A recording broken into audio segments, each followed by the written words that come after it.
John, shockingly, we're going to be talking Aaron Judge again. Yeah, well, he's not only the story in New York, he is the story nationally as well. I've never seen anything like this. What an amazing season. Yeah, in a better day, but if we had never heard the word steroids, every one of his at-bats would be national TV and national watch. We'll be talking about him and more with the Yankees with Yankee manager Aaron Boone, who will join us. Don't forget, we're on the Yes app, and this is the show with Joel Sherman and John Heyman.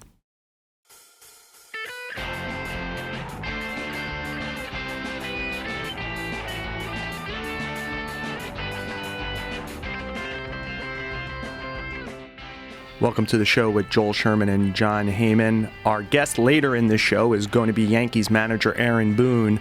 But as usual, John, the subject is someone else named Aaron. I think the show should actually be called Joel, John, and Judge. That's what we talked about. No matter how much we want to talk about other things, he's dominating. You were in Milwaukee over the weekend from when we're speaking now. He closed that series with 2 more homers to get to 59 homers as we speak. So I could ask a well-rounded question, but I'm not. I'm just going to do Aaron Judge ? Yeah, I mean, he's dominated the season. I mean, he is the story of the season, which is partly why I do think he is the MVP, but it's the greatest offensive season that I've ever seen. I can't imagine. I couldn't imagine someone going for the Triple Crown and setting a home run record. I consider it the real home run record. Roger Maris is 61. Even if you don't, it's the American League home run record. He's going to get there. He's at 59. I mean, that last game in Milwaukee, unbelievable. I'm shocked they pitched to him at the end. I do love Counsell as a manager. You knew he was hitting it hard somewhere. It just happened to be a double this time, not the home run. But he hit the ball hard all 5 times up. Even the line out may have been the hardest hit ball that he hit to start the game. And, I've never seen anything like this clean. I really haven't.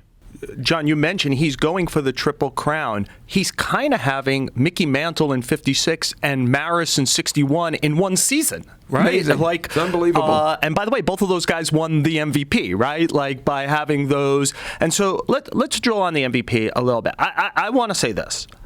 I understand why people would look at Shohei Ohtani. Sure. You could probably make a decent case that he might win the Cy Young Award. Like, he's in the conversation for that. He's going to be top 3 or 4, and he's one of the best hitters in the sport, especially when it comes to power, dynamic speed. He is the most unique player in the history of the game. But, I mean, so I understand it. But for me, I'll just say this, is if you watch the Yankees and you think about value, I don't know how they hold on to first place without him. No way. Even on Sunday when they scored 12, the other team scored 8. Without him, they don't win the game. I mean, he's a 10-WAR player, right? I mean, he's one of 3 active players who's going to be a 10-WAR player. Betts and Trout were both 10-WAR players. Trout twice. I mean, you take away 10 wins. I know it's not precise, but you take away 10 wins, they're in the middle of the pack somewhere. I mean, he's clearly, in my mind, the most valuable. I mean, Ohtani is the most incredible, most amazing, I would say the most versatile player I've ever seen. He's having another incredible year in another season. This is an MVP-type season, but to me, I do not see the case here. I've gotten in trouble on the internet from some of my friends, in quotes, from Orange County and California. Am I back to telling you to stop reading what's on the internet? Well, I mean, it's right there. I mean, I don't know how you avoid it. You're good at avoiding it. But, I don't see the case. I see people making it. I see the debate. People are debating this one more than any other. I don't even see it. I mean, to me, this is the best season I've ever seen from an offensive standpoint, and he's clearly the MVP. I still count valuable. Even if you don't count valuable, he's still got a WAR that's 20% higher than Ohtani. Ohtani, it does count his pitching, which is great, I agree, and his hitting, great, I agree. It counts all of that, and he's still 20% lower than Judge, taking away the fact that Judge's team is in first place, and he's clearly valuable. Yeah, and that Ohtani hasn't played in an important game since May, while Judge has played in only important games with all the and with the atmosphere of Stanton was down for a long time. He's not Stanton back. Rizzo was down for a long time. LeMahieu's been down for. I mean, he's been the guy.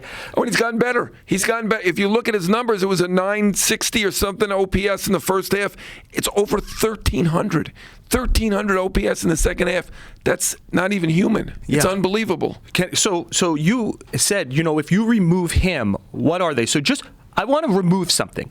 If you remove all of Aaron Judge's home runs from his batting, so his at-bats and his homers, they take away those 59, he's still hitting 230 for them, right? By the way, Anthony Rizzo, 229. Donaldson, 222. Hicks, 216. Stanton, 209. This is a guy who's hitting better than the guys who are supposed to be supporting him if you took away all of his homers. If you take away his batting average, they're hitting 231 as a team without him. He is the offense for a team that's going to be the second seed in the American League. It's amazing. And half his home runs have come on the road. People talk about Little League, ballpark, and all that. The majority of his home runs have come to left field at Yankee Stadium, more than He's half. also not a wall scraper kind of guy. No.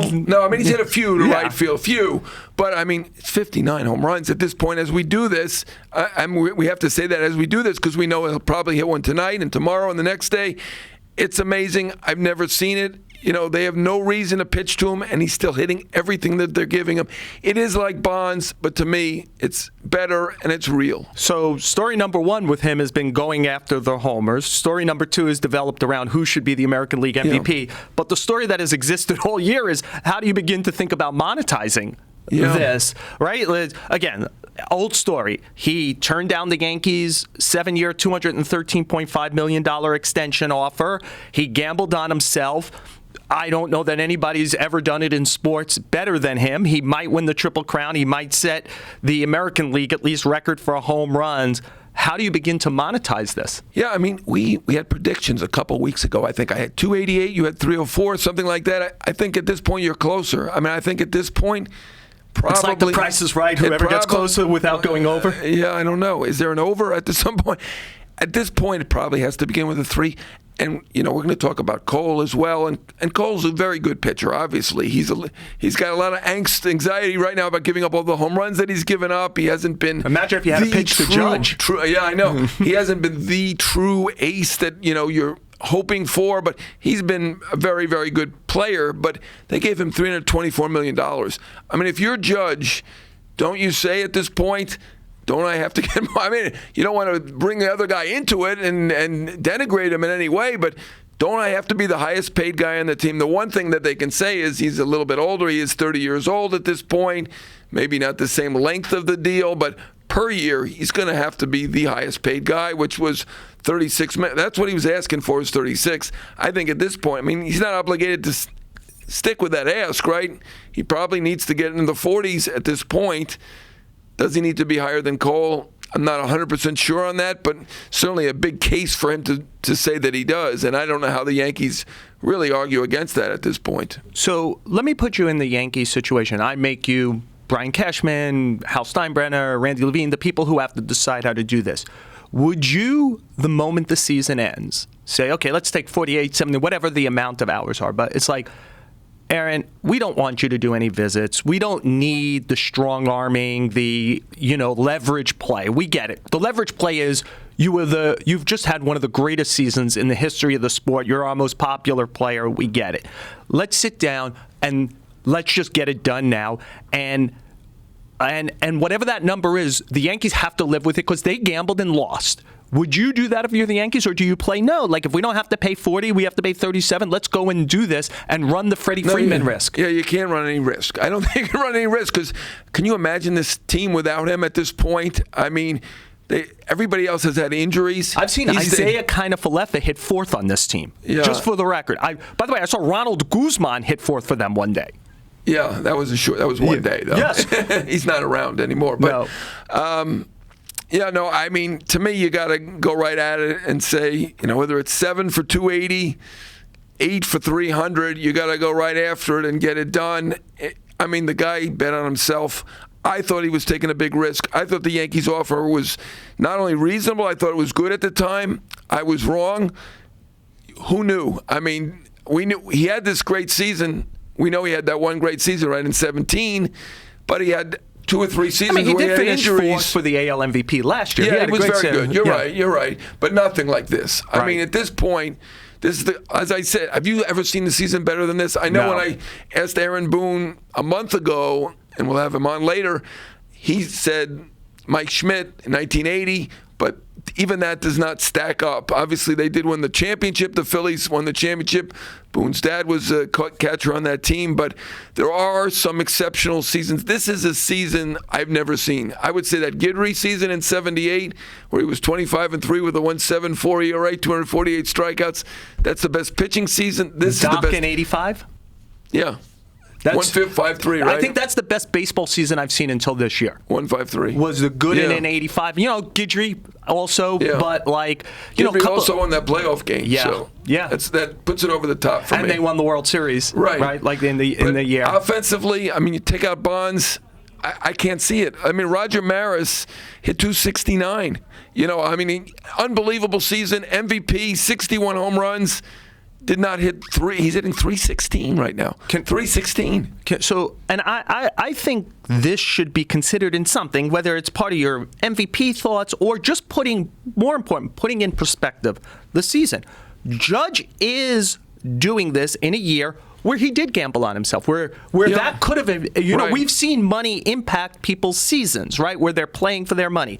He's doing it in a year where he's entering free agency. He's doing it in a year where a lot of the players have gotten hurt around him and abandoned him offensively. He's doing it in New York with all the expectations.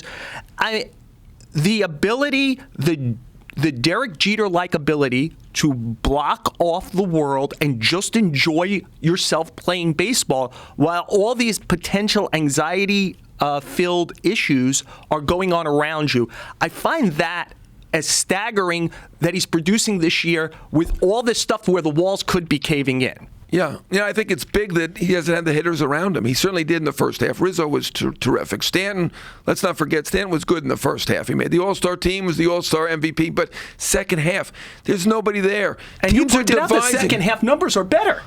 Not only better, they're 50% better. Instead of a 900, it's over 1,300 OPS. You are good with math. Well, I don't know about that, but it's incredible. 1,300 with nobody around him a lot of the time. Stanton was batting behind him, and Stanton is obviously hobbled. He is not himself. Now you've got Rizzo back. That is big. And maybe that's why it's such a great game, because Rizzo was back in that lineup that last game in Milwaukee. I'd never seen a game like that. I don't recall seeing a game in person where a guy hit the ball 110 miles an hour on every single at-bat. 5 times. And, there's not much more you can say about it. It's an amazing season, and he won his bet. It was quite a big bet. It's a $100 million bet at this point, right, because they were at 213. They're going to be around 300. If they're not at 3, they're going to be around $300 million. Watch this transition, John. You just said amazing season. I'm going to drop the G. Amazing season. Nice. The Mets, a different kind of math, clinched a playoff spot for the first time since 2016. As we're speaking, it was last night in Milwaukee where you were this weekend. They have more business to do. They're trying to outdo the Braves and get that second seed behind the Dodgers, avoid the wild card round. But I wonder, before we break here and have Aaron Boone join us, what do you think of this season? For the Mets, they obviously came in with high payroll, high expectations, Steve Cohen related. How much do you think they've honored it to this point? Absolutely, 100%. Buck Showalter's done a great job. Their signings have all been good. Marte, before he went down, really good. Canna, really good. Obviously Scherzer delivering last night with 6 perfect innings, other than the 2 injuries, the side injuries that he went out. He's been incredible. They've had a great season. The one issue still remains is the Braves. They're tough to beat. They're the world champion. It's like the Dodgers and Giants last year a little bit. Somebody's going to win 102, 103 and have to deal with a best-of-3 wild card. Yeah, we saw in '93, right, where the Giants and the Braves went down. One team won, I think, 103. One team won 104. But there was no safety net and then. They were out. Yeah. So, you have to play 3. You're going to have to deal with it without complaint, and I think they will. That series that you're going to be covering in Atlanta, that's going to decide it. I give Atlanta credit because it looked like the Mets were in much better position, right? Their schedule going forward was very, very favorable. And they've honored. At the beginning, they struggled a little. They lost the game at Miami. They lost the game to Pittsburgh. They lost a few to Washington. They got it together, and they've held the lead, but they're going to have to beat Atlanta in Atlanta at least one game, and that's not easy. John, when a team clinches something, I always try to think of the big perspective stuff. And as I was watching the Mets celebrate, as we're taping last night in Milwaukee, you think about, hey, you do need contributions from every place. There's that game. Nick Plummer has a couple of home runs in a short period. Adonis Medina helps out. You go through all of it. But you know what stood out for me with the Mets? And you hit on it a little bit in your response here. Their great players kind of play great. Right? Like their investments, that doesn't always happen. They went like 4 for 4 in free agency, or like especially if you include Ottavino. Their trade for Bassett worked. Alonso and Lindor are going to be top 10 MVP finishes. Scherzer probably will be in the top 5 or 6, even missing as much time in Cy Young. When DeGrom came back, he was DeGrom. Like, people played. Marte was terrific. Right. They miss him now when he's not playing. It doesn't always happen. Their terrific players played to their level. Yeah, and Escobar has certainly become himself. Yep. Yeah, I mean, he didn't start that way at the beginning of the year, so he's come back. And McNeil, who was not good last year, I mean, he's threatening to win a batting title. He's been much better both ways this year. I don't know whether Buck might have helped in that situation. I don't know. But, their moves have all been good. We've gone over their deadline. It didn't feel like anybody really helped themselves at the deadline. All the players that were acquired aren't doing that great. Really, it's hard to name somebody who really made a great impact anyway. So they didn't give up the prospects there. That may turn out to be the right thing to do. They had a great winter, and they've earned it, but still got to win that game in Atlanta, at least one game. Amazingly, even though they're in first place also, the Yankees haven't clinched yet, as we're even a playoff spot, as we're speaking here. We'll be talking to their manager, Aaron Boone, about the status of their team and, of course, Aaron Judge when we come back on the show with Joel Sherman and John Heyman. We're back on the show with Joel Sherman and John Heyman, and we're very pleased that Aaron Boone, the manager of the New York Yankees, has joined us in these final weeks of another pennant race for him. Aaron, thanks so much for joining us. I think the subject of the moment is another Aaron. Aaron Judge. He's the biggest story in New York. He's the biggest story in baseball. And I was thinking about a way to combine your history and his. And I was just thinking, when you were a player in the early 2000s, your Cincinnati Reds played regularly against the San Francisco Giants and Barry Bonds. And what always amazed me is Bonds hardly ever got any pitches to hit, and he was always ready to hit. And this is the first time since then I've seen something like that, where it's like Judge is being treated like plutonium, and yet he's ready to hit all the time. I'm wondering if you see some parallels there, and if even you, from a longtime baseball family, are amazed that somebody could see so few hittable pitches and be on it all the time. Yeah, I mean, that's been something that's been remarkable here, especially over the last month, where that's really started to happen, where they've taken the bat out of his hands altogether, or certainly have been very careful, especially as, we've gone through a stretch there where, we had a number of guys down. So we were kind of makeshift lineups and things. His discipline's been so impressive. I think going back to the start of the year, I think it's a guy that's learned from his experiences. Let's start with the baseline of being a super talented baseball player. But to see how he's gained and then applied his experiences over the years has been really special to witness and to watch. And this year, to see him, you hear that slow the game down a lot.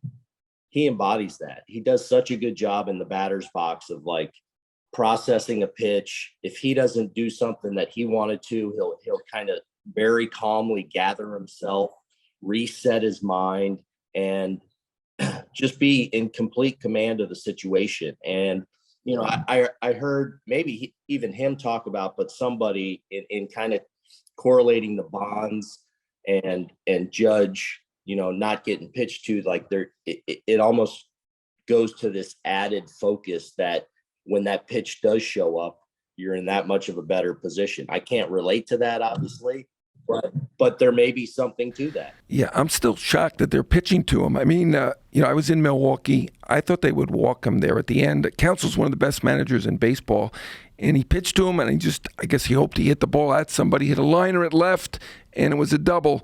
Are you still surprised? I think he has 17 or 18 intentional walks as we do this. Are you surprised that they're still pitching to him? And did you bat him first? Was the impetus behind that to make sure that they would pitch to him? Because that does seem to be working. He's like almost too good to be the 3 or 4 hitter. He has to bat first so that they pitch to him. Yeah, I mean, definitely there's trying to put him in the best position to get him the most pitches, and hitting first, he happens to get up more often too. So I like that aspect of it. And then just with what we've gone through here over the last month from a lineup standpoint, it's been a little bit makeshift. So it's been about kind of getting him the best possible situation we can get him in. As far as being surprised, not really. I mean, the reality is over the last month, it's really started to happen to where they have taken the bat out of his hand. What I've been interested to see is there's been a few situations that have developed over the course of the game, like, man on first, 2 outs, the guy in front of him. If he gets on base here, now we're first and second, 2 outs. Then what's going to happen? Are they going to walk him in that situation? And we've almost had a few of those situations, but we've made an out or it hasn't ended up coming up. So that real, one that we'll talk about, intentional walk, that's the one I'm kind of waiting to see how teams take on. I think for the most part so far, everyone that's happened, you've kind of gone, yeah, I see that one.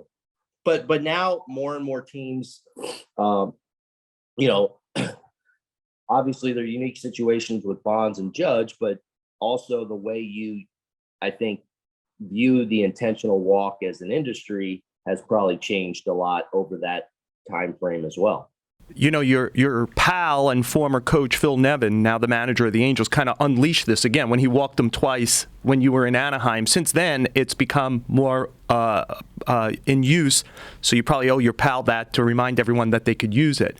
I'm wondering, we have now taken it for granted, Aaron, that the other Aaron, Judge, can handle all this. But I do want to recognize he bet on himself contract-wise. To your point you've made, he's dealt with a lot of injuries around him where he is the offense on a lot of days. He is going after the most important single-season record in the history of our sport. And I'm just wondering, as his manager, your level of appreciation and, more important, understanding, where does it come from that he's able to wall it all off when he gets to the ballpark and he gets in the batter's box and really in the field? He's been an all-around player. Where does this come from? Why is he able to withstand what feels like a lot of pressure? Yeah. All right. The one thing that stood out to me about Aaron Judge since the day I met him, and is the most important thing to him, is being a great teammate and winning. And he lives that. So when that is at your core, I think it makes all this other stuff a lot easier, because the game then becomes very simple for him. He has a ton of confidence in his ability. Obviously, he's obviously a great talent and a great player, but his focus every day is on being a great teammate and winning. And more so than any player I've been around, I truly don't think he cares if he goes 0 for 4 and we win, or he's the guy in the center of it all. And I think a lot of people have that quality, not to his level. He's lived that and shown me that authentically every single day that I've known him. And I think that's why from the start of all this, from the start of the season around the contract, in my view, it would not be a distraction, because I know what he's about and what is important to him. And I think it allows him, when, this would be potentially a chaotic time for people, it allows things to be incredibly simple for him. And I think people should take note of that. Players should take note of that around the league, that when you don't make it about yourself and you make it about the guys next to you and your team, then it makes your job a lot more simple. You're a young man, but you've grown up in the game. I mean, you were around. I can recall you at the Angels clubhouse when I covered your dad, Bob Boone. I'm wondering where you think this ranks in terms of history, his season, and also, frankly, is this the record? I've taken the position that Roger Maris is the true record holder. Not to put you on the spot here, but I think not to put you on the spot, but to put you on the spot. I think that there's a lot of excitement around this. There'd be even more excitement if we all understood this was the true record. But, there's a division. Some people say it's Bonds, and then there's a few like me who say Maris still has the true record. Where do you stand on that? Well, that's a lot to unpack there, John. Yes. So I think it's a historically great season. I think it's up there. I've been looking at for the last month or two. It's like, man, he's got 59 homers, and what is it? Kyle Schwarber has 39, and now he's making an assault on the batting title, and obviously running away with the RBI title out of the leadoff and 2 spot mostly. I think couple that with, he's played primarily center field this year for us at a really high level. I think he's gone to another level on the base pass. He's got a chance to steal 20 bases for us this year, and has just really run the bases really well. And then as far as the record, I think Bonds has the record. I think we would all agree that, that era or that time and even that player, that it's what tainted, whatever you want to say, but it is the record. That being said, I think a lot of us out there look at 61 as this magical number that, when he gets there and when he goes past it, should be embraced and celebrated by the sport. And I think just further acknowledgement of what an amazing season he has put together. Aaron, judges the kind of certainty on your team from the beginning of the season till now. It is a strange position you're in. You're up by 5.5 games with about 2 weeks left in the season, which traditionally would make for great comfort for any team. And yet, I think there's probably great questions about how you're lining up your rotation for a postseason. I think there's probably a lot of questions about how you're lining up your bullpen for a postseason. There's a lot of questions about which injured guys are going to get back and be part of your lineup between now and the end of the season. I wonder how the manager of a team that's comfortably in first place feels about where his team is now, beyond Judge, as we get towards the games that matter the most. Yeah, I feel like we're still getting there. Obviously getting Rizzo back Sunday was a big deal for us, but even leading up to that, we're, and to our guys' credit, put together a nice little string there over a 10, 12 game periods when we're really banged up and going through it a little bit and trying to kind of find our way. And getting Riz back's huge. We're going to get Harrison Bader back tonight, which is going to be big for us. Sevy's starting tomorrow. Efros is right behind. So I think these are truly impactful pieces that we're getting back. We're still holding out hope on the Benintendies and even maybe Matt Carpenter. And then, as you get whole over these next couple of weeks, you feel like, you'll be in a position to go make a run at this thing. So we're still working hard to get whole and find out exactly what our team is going to be and who all we get back. But I'm hopeful about some of the things that are happening. Yeah, this team was on a record pace. Looked like it was going to go to 122 wins at one point, and certainly at this point will not get there. Had a great year, but obviously slowed quite a bit. I don't want to say collapsed, but slowed quite a bit. Are the injuries the full explanation for that? And, I was in Milwaukee. How's Montas and how's Stanton? Stanton did not look like himself. I understand he's toughing it out, but he clearly was not himself. Yeah. Big G's battling through it. I think he's very much good enough to go and good enough to figure it out. But I think there's a figuring out period for Giancarlo right now, where he's kind of, he's a unique guy, unique hitter from a timing standpoint. And so I think he's kind of finding his way right now with it. I think he'll get through it. And I think on the other side of this is that Giancarlo, we see when he's a wrecking ball and can throw a team on his back and throw an offense on his back. That's where we're working to get him to, and where he's kind of feeling his way and finding that timing, but we got to get him there.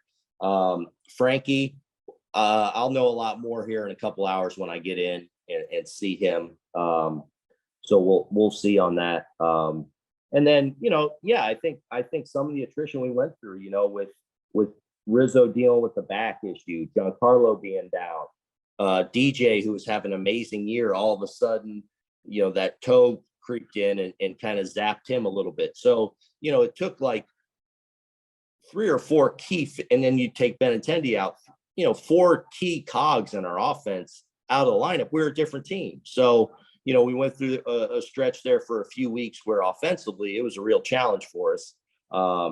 But through it all, I look ahead and realize, especially if we get a handful of these guys back and into the mix, I feel like we have a real chance to be a championship club. And that's what we're working to. And it's not perfect all the time. And over the course of 162, every year is a little bit different, but hopefully we hit our valley at some point, and I do believe if we can hoist the championship at the end, it'll be something that will have served us well. Aaron, you talk about being whole and the best team you could be. It would seem difficult for you to be the last team standing unless Gerrit Cole is the best version of himself. Somebody you could start in a game 1, game 5 in a division series, etc. I'll do one where I guess I'll put you on the spot a little bit. He has been very, very good since the sticky stuff ban went into effect last year, but he's been more inconsistent and had more kind of like blow up games than ever before. Can he be your ace, this version of Gerrit Cole, under these rules? Yes. Yeah, I think that is a thing of the past as far as results he gets. I think that's a non-factor.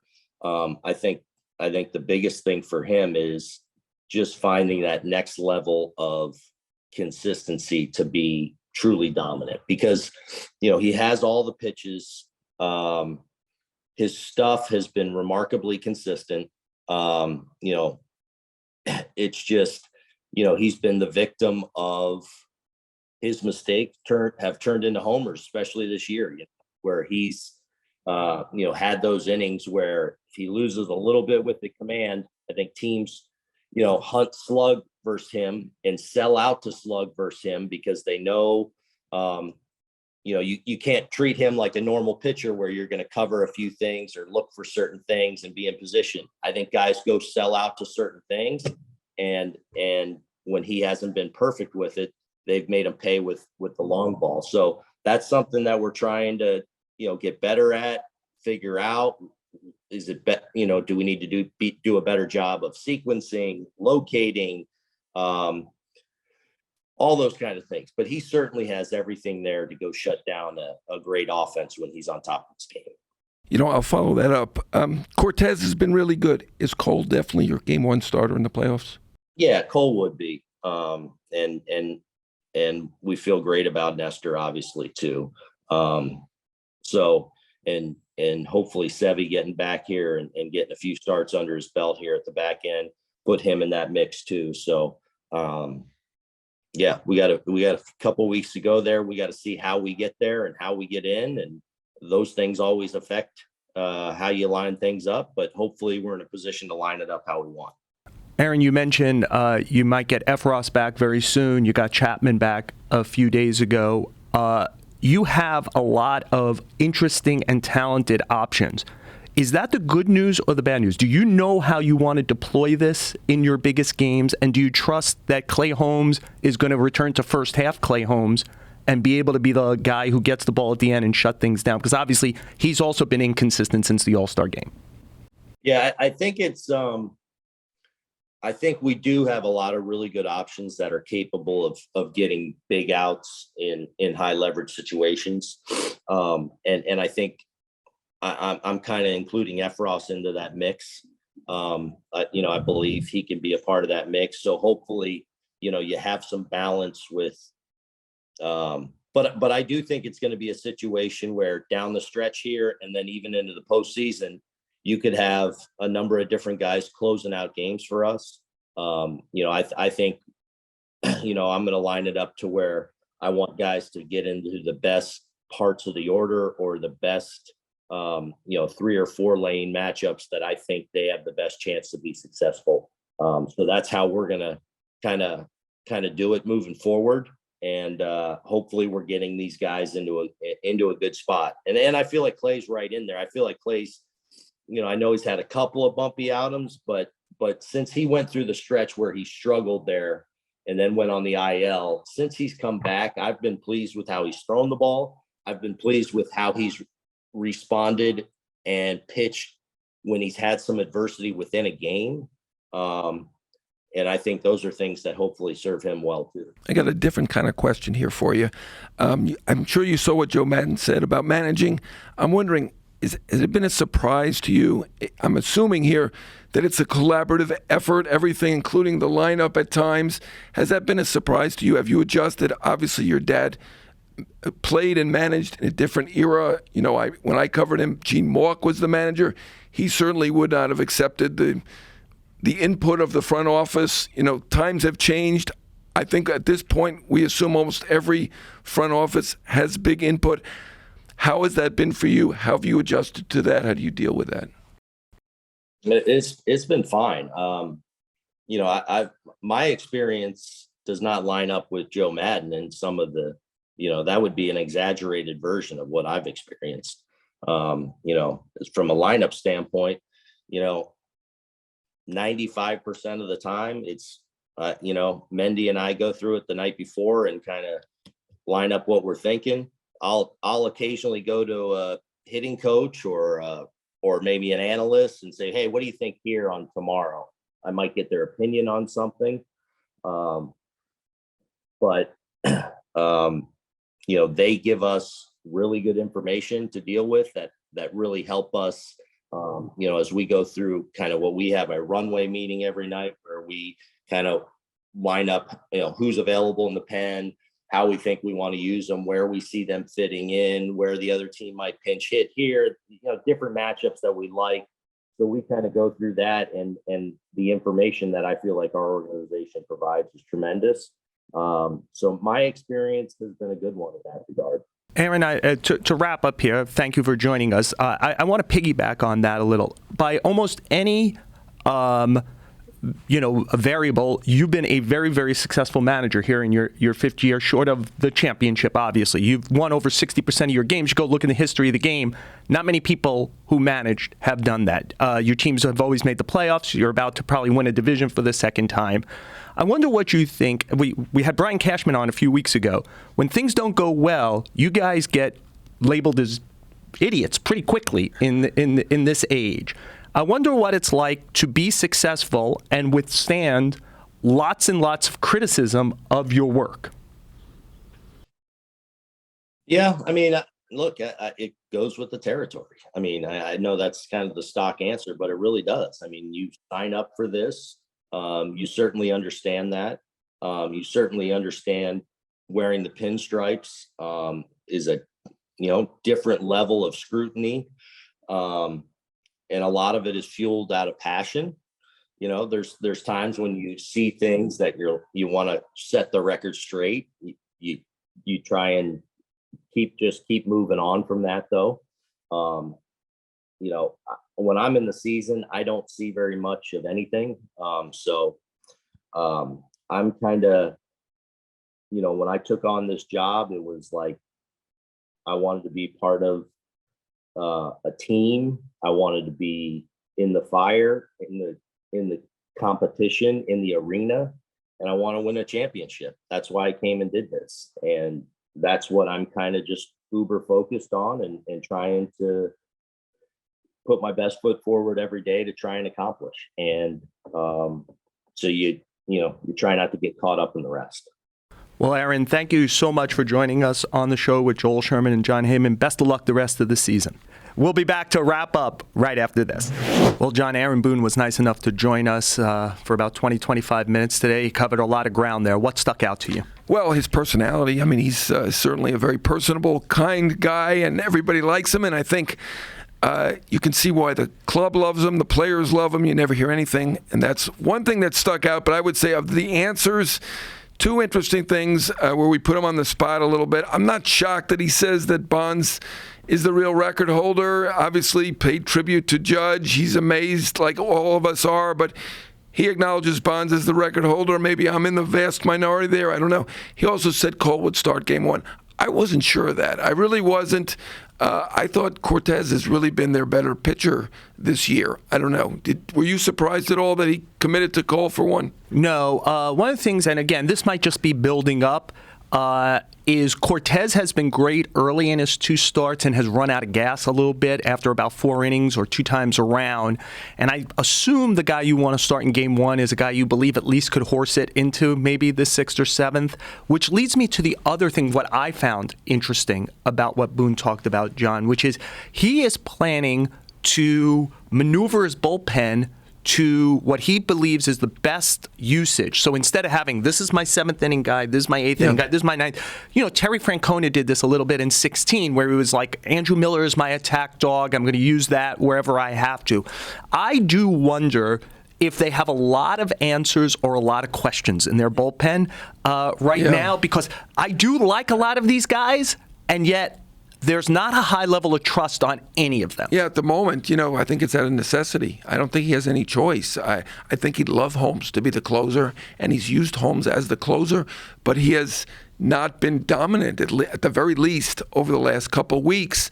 And I think at this point you can't really commit. He committed to Cole as his Game 1 starter, but can't really commit to who the closer is, who's the setup man. He's going to have to mix and match. I think he's done a good job with that generally, and it's going to have to continue. Yeah. Next week, we're going to get to ask Buck Showalter a lot of these same questions. We have the Yankee manager today. We have the Mets manager joining us next week. Thanks for listening to this version of the show, a New York Post podcast. Thanks to Jake Brown and Andrew Hartz for producing this, and all the good folks here at MCM for broadcasting us. Here we are again.